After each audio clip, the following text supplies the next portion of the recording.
Class धोरण 12 विषय रसायन विज्ञान चैप्टर 3 विद्युत रसायन विज्ञान छेल्ला બે લેક્ચરમાં આપણે વિદ્યુત રાસાયણિક કોષ દ્વારા કેવી રીતે વિદ્યુત ઉર્જા ઉત્પન્ન કરવામાં આવે છે તેના વિશેનો ખ્યાલ મેળવી લીધો, જેની અંદર ડેનિયલ કોષ એટલે કે ગેલ્વેનિક કોષ કેવી રીતે કાર્યરત થાય છે અને રાસાયણિક ઉર્જાનું વિદ્યુત ઉર્જામાં કેવી રીતે રૂપાંતર કરે છે તે આપણે જોયું.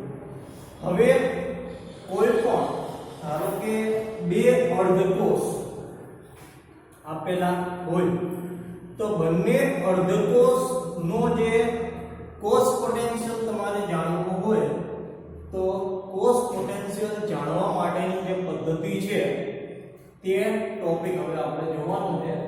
વિદ્યુત ધ્રુવ પોટેન્શિયલનું માપન તમે કેવી રીતે કરી શકો.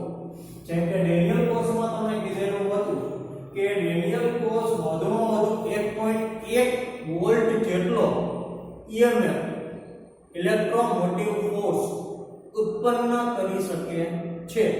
તેવી રીતે જુદા જુદા જે અર્ધકોષને ભેગા કરી અને આપણે એક સંપૂર્ણ કોષ બનાવશું તો સંપૂર્ણ કોષમાં જે કોષ પોટેન્શિયલ છે તે કેવી રીતે માપન કરવામાં આવે છે તે હવે આપણે જોવાનું છે. હવે એક સંપૂર્ણ કોષની અંદર બે અર્ધકોષ આપેલા હોય છે. હવે દરેક અર્ધકોષનો જે રિડક્શન પોટેન્શિયલનું મૂલ્ય છે તે અલગ અલગ હોય છે. હવે વ્યક્તિગત અર્ધકોષનો તમારે કોષ પોટેન્શિયલ નક્કી કરવો હોય તો એ મુશ્કેલ છે. ફરજિયાત કોઈ પણ બે અર્ધકોષ લઈ અને તમે બંને અર્ધકોષને જોઈન્ટ કરી અને સંપૂર્ણ કોષ બનાવશો ત્યારે તેમના વચ્ચેનો જે તફાવત છે કોષ પોટેન્શિયલ તમને આપશે. ખ્યાલ આવ્યો?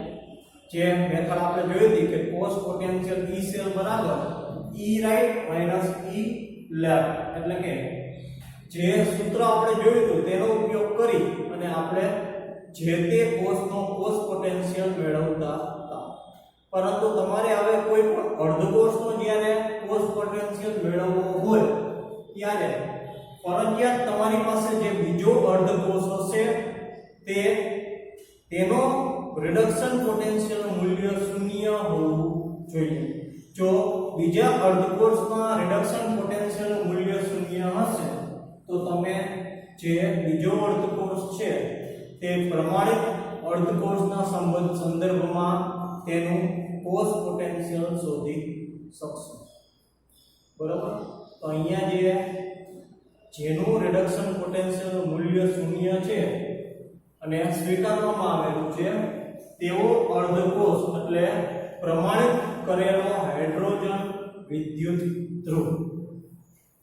હાઇડ્રોજન વિદ્યુત ધ્રુવની રચના કેવી રીતે થાય છે તે સંપૂર્ણ આપણે સમજવાનું છે. પરંતુ એક વસ્તુ તમે જાણી લો કે કોઈ પણ સ્પેસિફિક બીજો અર્ધકોષ હોય એનું તમારે કોષ પોટેન્શિયલનું મૂલ્ય જો નક્કી કરવું હોય તો તેને તમારે હાઇડ્રોજન પ્રમાણિત કરેલા હાઇડ્રોજન અર્ધકોષ સાથે જોડી અને સૂત્ર દ્વારા જે તે અર્ધકોષનો જે કોષ પોટેન્શિયલ છે તે જાણી શકાય છે. ચાલાય?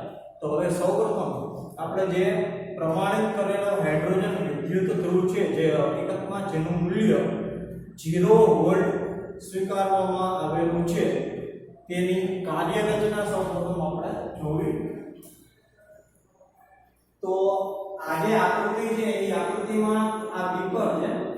બીકરની અંદર આ જે કાચની નળીમાં પ્લેટિનમનો ઢોળ ચડાવેલો પ્લેટિનમનો તાર રાખેલો છે. આ કાચની નળીમાંથી એક જ્યાં નળીનો ભાગ ખુલ્લો છે ત્યાંથી શુદ્ધ હાઇડ્રોજન ગેસ પસાર કરવામાં આવે છે અને આ જે પ્લેટિનમનો તાર છે તે 1 મોલર સાંદ્રતા ધરાવતા HCl ના દ્રાવણમાં ડુબાડેલો છે. અહીંયા હાઇડ્રોજન વાયુનું પણ દબાણ 1 બાર થશે. અને તમે અર્ધકોષની જે આકૃતિ છે તે સમજી ગયા હશો કે પ્લેટિનમનો ઢોળ ચડાવેલો પ્લેટિનમનો તાર છે તેને કાચની નળીમાં રાખવામાં આવેલું છે. કાચની એક નળીનો ભાગ ખુલ્લો છે કે જેમાંથી એક બાર દબાણવાળો શુદ્ધ હાઇડ્રોજન ગેસ પસાર કરવામાં આવે છે.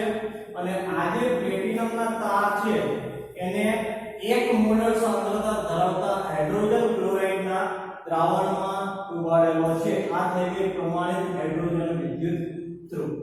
પ્રમાણિત હાઇડ્રોજન વિદ્યુત ધ્રુવનો જે પોટેન્શિયલ છે એ બધા જ તાપમાને શૂન્ય સ્વીકારવામાં આવેલો છે. બધા જ તાપમાને તેનું જે કોષ પોટેન્શિયલનું મૂલ્ય શૂન્ય મળે છે. માટે આને પ્રમાણિત હાઇડ્રોજન વિદ્યુત ધ્રુવ કહેવામાં આવેલો છે. તેને લખીને કેવી રીતે દર્શાવી શકાય? જેમ આપણે ઝિંક અને કોપર ને જુદી જુદી રીતે લખતા હતા, તો અહીંયા જે હાઇડ્રોજન વિદ્યુત ધ્રુવને લખવા માટે સૌપ્રથમ તો કયો વિદ્યુત ધ્રુવ છે? તો પ્લેટિનમનો વિદ્યુત ધ્રુવ છે. એટલા માટે પ્લેટિનમ સોલિડ ઓબ્લિક પ્લેટિનમ વિદ્યુત ધ્રુવની અંદર શું પસાર કરવામાં આવે છે? તો H2 ગેસ અહીંયા એક બાર દબાણ આવશે. અને આ જે પ્લેટિનમ જે છે વિદ્યુત ધ્રુવ કે જેની અંદર હાઇડ્રોજન ગેસ પસાર કરવામાં આવે છે તે ડુબાડેલો શેમાં છે? તો 1 મોલર સાંદ્રતા ધરાવતા HCl ના દ્રાવણમાં ડુબાડેલો છે. યાદ કરો તમે કે આની પહેલા ડેનિયલ કોષ હતો તો એમાં એનોડ તરીકે જે ઝિંકનો વિદ્યુત ધ્રુવ લીધેલો હતો તેને ZnSO4 ના દ્રાવણમાં ડુબાડેલો હતો. અને કેથોડ તરીકે જે કોપરનો વિદ્યુત ધ્રુવ લીધેલો હતો તેને CuSO4 ના દ્રાવણમાં ડુબાડેલો હતો. તો અહીંયા H2 એટલે કે હાઇડ્રોજન વાયુ વાળો પ્લેટિનમ તાર છે. પ્લેટિનમ તાર નિષ્ક્રિય તાર છે. હકીકતમાં ઓક્સિડેશન અને રિડક્શન હાઇડ્રોજન વાયુનું પોતાનું થશે. એ પોતે એનોડ તરીકે વર્તે તો ઓક્સિડેશન થાય અને જો કેથોડ તરીકે વર્તે તો રિડક્શન થાય. ઈ કયા કોષ સાથે બીજા કયા અર્ધકોષ સાથે જોડાયેલો છે તે તેના ઉપર ડિપેન્ડ કરે છે. એટલા માટે હાઇડ્રોજન વાયુનું પોતાનું ઓક્સિડેશન કે રિડક્શન થવાનું છે અને માટે તે H+ વાળા દ્રાવણની અંદર તેને ડુબાડવામાં આવેલો છે. પ્રમાણિત હાઇડ્રોજન વિદ્યુત ધ્રુવ પ્લેટિનમ પ્લેટનું ફળ ચડાવેલ પ્લેટિનમ વિદ્યુત ધ્રુવ છે. યાદ રાખજો, પ્લેટિનમનો ઢોળ ચડાવેલો પ્લેટિનમ તાર છે અને તે પોતે નિષ્ક્રિય છે. બરાબર? એ પોતે ક્યાંય પ્રક્રિયામાં ભાગ લેતો નથી. વિદ્યુત ધ્રુવને એસિડના દ્રાવણમાં ડુબાડવામાં આવે છે અને શુદ્ધ હાઇડ્રોજન વાયુ તેમાંથી પસાર કરવામાં આવે છે. મેં તમને વાત કરી કે કાચની નળીમાં પ્લેટિનમનો તાર હશે. આ કાચની નળી એક ભાગે ખુલેલી હશે કે જેની અંદર એક બાર દબાણવાળો શુદ્ધ હાઇડ્રોજન વાયુ પસાર કરવામાં આવશે. આમ આવી રીતે જે હાઇડ્રોજન વિદ્યુત ધ્રુવ તૈયાર થાય છે એની અંદર હાઇડ્રોજન વાયુનું પોતાનું ઓક્સિડેશન અથવા રિડક્શન થાય છે. અને આ બંને સ્વરૂપોની જે સાંદ્રતા છે હાઇડ્રોજન વાયુનું ઓક્સિડેશન થાય અથવા રિડક્શન થાય ઈ કોના ઉપર ડિપેન્ડ છે? તો પ્રમાણિત કરેલો હાઇડ્રોજન વાયુ ધ્રુવ જે હાઇડ્રોજન અર્ધકોષ છે તે બીજા અર્ધકોષ સાથે જોડેલો હશે તો સામેવાળો કેથોડ હોય તો આ જે હાઇડ્રોજન વિદ્યુત ધ્રુવ છે તે એનોડ તરીકે વર્તે અને સામેવાળો બીજો અર્ધકોષ એનોડ હોય તો જે પ્લેટિનમ વાળો હાઇડ્રોજન વિદ્યુત ધ્રુવ છે તે કેથોડ તરીકે વર્તે. તો બંને પ્રકારની ભૂમિકા તે ભજવે છે. માટે તેની જે પ્રક્રિયા ઓક્સિડેશન અને રિડક્શન પ્રક્રિયા તેમ સૂચવે છે કે હાઇડ્રોજન વાયુનું દબાણ 1 બાર છે અને દ્રાવણમાં H+ આયનની જે સાંદ્રતા હશે તે 1 મોલર હશે. હવે ઉદાહરણ આપણે જોવાનું છે કે 298 કેલ્વિન તાપમાને હાઇડ્રોજન વિદ્યુત ધ્રુવને એનોડ તરીકે અને બીજા કોઈ અર્ધકોષને કેથોડ તરીકે લઈ અને રચાતો જે કોષ છે તો એના EMF નું મૂલ્ય બીજા અર્ધકોષના રિડક્શન પોટેન્શિયલના મૂલ્ય બરાબર હોય છે. હવે ઉદાહરણ આપેલું છે એને સૌથી પહેલા તો જો અહીંયા હાઇડ્રોજન વિદ્યુત ધ્રુવને એનોડ તરીકે લીધેલો છે અને એની સામે બીજો જે અર્ધકોષ હશે તેને કેથોડ તરીકે લીધેલો છે. બરાબર? તો એક વસ્તુ ધ્યાનમાં રાખજો કે હંમેશા લખવાનું કેવી રીતે હોય? એનોડ ડાબી સાઈડ લખાય, ડબલ એરો અને કેથોડ જમણી સાઈડ લખો. હવે કેથોડનું જે રિડક્શન પોટેન્શિયલ મૂલ્ય હોય તેને જનરલી EL દ્વારા દર્શાવવામાં આવે અને એનોડનું જે રિડક્શન પોટેન્શિયલ મૂલ્ય હોય તે ER તરીકે દર્શાવવામાં આવે. હવે આ રીતે તૈયાર થયેલો જે કોષ છે તેનું કોષ પોટેન્શિયલ તમારે મૂલ્ય શોધવું હોય તો હંમેશા ધ્યાનમાં રાખજો કે એનોડ તરીકે લીધેલો પ્રમાણિત હાઇડ્રોજન વિદ્યુત ધ્રુવ નું રિડક્શન પોટેન્શિયલ મૂલ્ય શૂન્ય છે. ફક્ત એકનું મૂલ્ય તમને મળશે નહીં. કયું હશે? તો જે કેથોડ તરીકે અર્ધકોષ લીધેલો છે એનો જ રિડક્શન પોટેન્શિયલ મૂલ્ય તમને સંપૂર્ણ કોષના કોષ પોટેન્શિયલ બરાબર મળશે. બરાબર? કેમ કે હાઇડ્રોજનની પોતાની વેલ્યુ શું છે? 0 છે. તો 0 માંથી કોઈ વેલ્યુ માઈનસ કરી તો એ જ સંખ્યા આવે અથવા પ્લસ કરી તો તે જ સંખ્યા આવે. તો અહીંયા કેથોડ તરીકે રિડક્શન પોટેન્શિયલ નું જે પણ મૂલ્ય હશે તે સંપૂર્ણ કોષના કોષ પોટેન્શિયલ બરાબર થશે તેમ આ વાક્ય કહેવા માંગે છે. હવે અહીંયા તમે વિચાર કરો કે અહીંયા ER તે હાઇડ્રોજન છે તો અહીંયા 0 EL એટલે શું આવશે? માઈનસ અહીંયા L આવશે. બરાબર? કેમ કે આપણે એનોડ તરીકે લીધેલો છે પ્રમાણિત કરેલો હાઇડ્રોજન ધ્રુવ. ઓકે. હવે બીજું ઉદાહરણ છે કે પ્લેટિનમ હાઇડ્રોજન પ્રમાણિત કરેલા હાઇડ્રોજન વિદ્યુત ધ્રુવને અહીંયા પ્રમાણિત કરેલો હાઇડ્રોજન વિદ્યુત ધ્રુવ પોતે એનોડ તરીકે વર્તે છે અને તેની સાથે બીજો અર્ધકોષ જોડેલો છે તે કોપરનો અર્ધકોષ છે કે જેની અંદર વિદ્યુત ધ્રુવ તરીકે કોપર હશે અને કોપરના અર્ધકોષને શેમાં ડોળવામાં આવેલો હશે? તો કોપર સલ્ફેટના દ્રાવણમાં. તમે ડેનિયલ કોષમાં જે કેથોડ ઉપયોગમાં લેતા હતા એ જ કેથોડ તમારે અહીંયા ઉપયોગમાં લેવાનો છે. ડેનિયલ કોષમાં ઝિંકની જગ્યાએ ફક્ત પ્લેટિનમ અથવા તો હાઇડ્રોજન વિદ્યુત ધ્રુવ આવશે. બાકી હવે તમે વિચાર કરો કે પ્રમાણિત હાઇડ્રોજન વિદ્યુત ધ્રુવ એનોડ તરીકે, કોપરનો વિદ્યુત ધ્રુવ કેથોડ તરીકે બંને અર્ધકોષને જ્યારે જોડવામાં આવે ત્યારે સૌપ્રથમ તેને લખી શકાય તે સંજ્ઞા. તો હંમેશા એનોડ ડાબી તરફ લખવામાં આવે છે તો અહીંયા તે દર્શાવી છે કે પ્લેટિનમ એની અંદર હાઇડ્રોજન ગેસ પસાર કરવામાં આવે છે કે જેનું પ્રમાણ 1 બાર છે અને પ્લેટિનમ હાઇડ્રોજન વિદ્યુત ધ્રુવને H+ વાળા 1 મોલર સાંદ્રતા ધરાવતા દ્રાવણમાં ડૂબાડેલું છે. ડબલ એરો આવ્યો એનો મીનિંગ એવો થાય કે ક્ષાર ક્ષેત્રનો ઉપયોગ કરેલો છે અને અહીંયા ડાબી તરફ કેથોડ લખવામાં આવે તો Cu+2 CuSO4 ના દ્રાવણની સાંદ્રતા પણ 1 મોલર છે અને તેની અંદર કોપરનો વિદ્યુત ધ્રુવ ડૂબાડેલો છે. બરાબર? હવે અહીંયા આ સૂત્રનો ઉપયોગ કરી અને આપણે કોષ પોટેન્શિયલ અથવા EMF નું મૂલ્ય શોધશું. તો EMF નું મૂલ્ય આવેલું છે 0.34 વોલ્ટ. બરાબર?